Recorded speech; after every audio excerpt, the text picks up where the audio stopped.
안녕하세요. 소다성형외과 권재현 원장입니다. 오늘은 턱끝을 후진하는 부분에 대해서 말씀을 좀 드려보려고 합니다. 무턱을 해결하기 위해서 병원을 찾아오시는 분들도 많지만 턱끝의 돌출감, 소위 우리가 주걱턱이라고 부르는 증상을 해결하기 위해서 병원을 찾아오시는 분들도 많거든요. 턱끝의 후진은 좀 신중하게 결정을 해야 된다는 것이 제 생각입니다.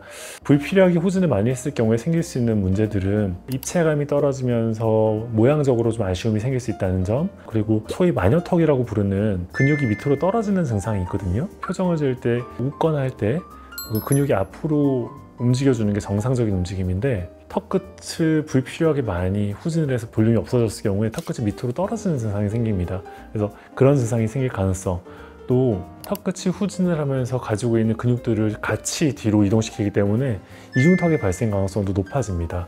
그렇기 때문에 후진은 신중히 결정해야 되고, 또 후진 양 또한 세밀하게 계획을 세우는 것이 중요하거든요. 보통 턱끝이 나와 있는 분들을 수술할 때는 후진을 해야 된다라고 생각을 하는 경우들이 많습니다.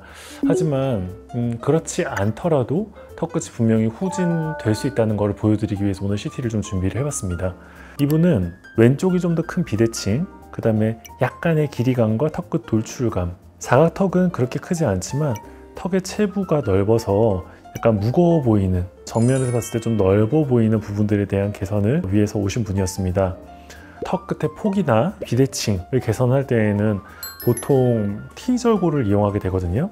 턱 끝의 폭을 줄이기 위해서 일부의 뼈를 삭제하고 양쪽의 남은 뼈를 중간으로 모아서 턱 끝의 형태를 만들어주고, 그 다음에 기존 턱과 턱끝 사이 생기는 경계를 매끈하게 다 연결해서 절제해주는 수술인데, 결국 이 턱 끝에 삭제되는 뼈는 폭을 줄이기 위해서 삭제되는 뼈지만 사실 턱 입장에서는 가장 돌출되어 있는 뼈이기도 합니다. 그래서 돌출은 유지하면서 폭만 줄이겠다라는 생각으로 중간에 있는 뼈를 삭제했는데, 결과적으로는 턱이 약간 들어가게 될 수도 있다는 거죠.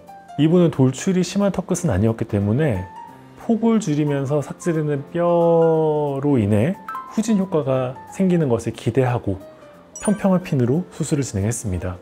일단 정면에서 보시면 비대칭, 그 다음에 울퉁불퉁한 턱 끝의 굴곡이 좀 더 매끈하고 대칭적으로 개선된 걸 보실 수 있을 거고요.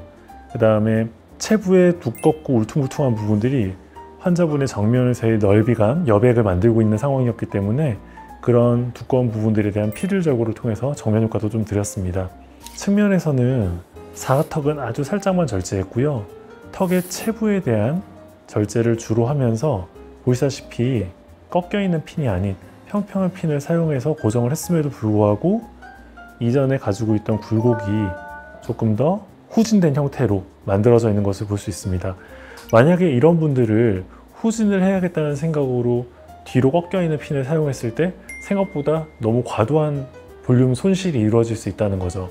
다른 분의 CT인데요. 이분 같은 경우에는 돌출이 좀 많이 있는 타입이거든요.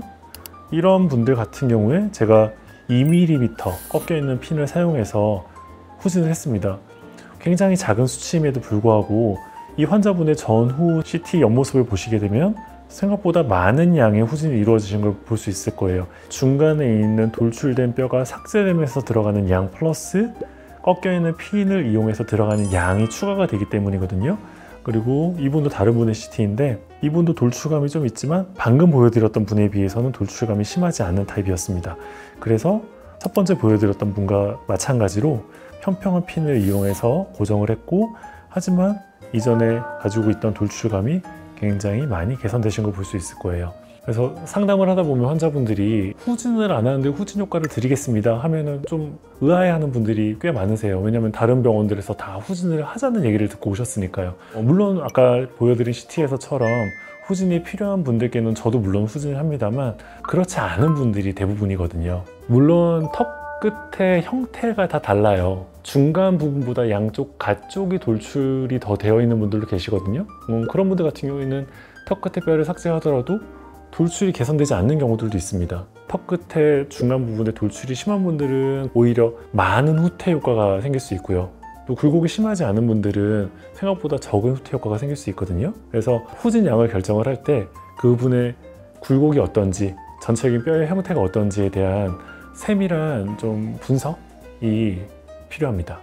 저희 홈페이지에 그런 멘트가 있거든요. 소다에서 똑같은 수술은 없습니다.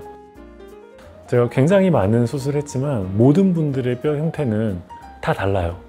턱 끝의 형태나 턱 끝의 돌출에 있어서도 굉장히 다양한 변수들이 존재하거든요. 이런 변수들을 총체적으로 고려해서 턱 끝을 전진할지 전진하지 않을지 아니면 후진을 할지에 대한 다각적인 접근이 굉장히 만족스러운 결과를 위해서는 중요하다는 점 참고해 주셨으면 좋겠습니다.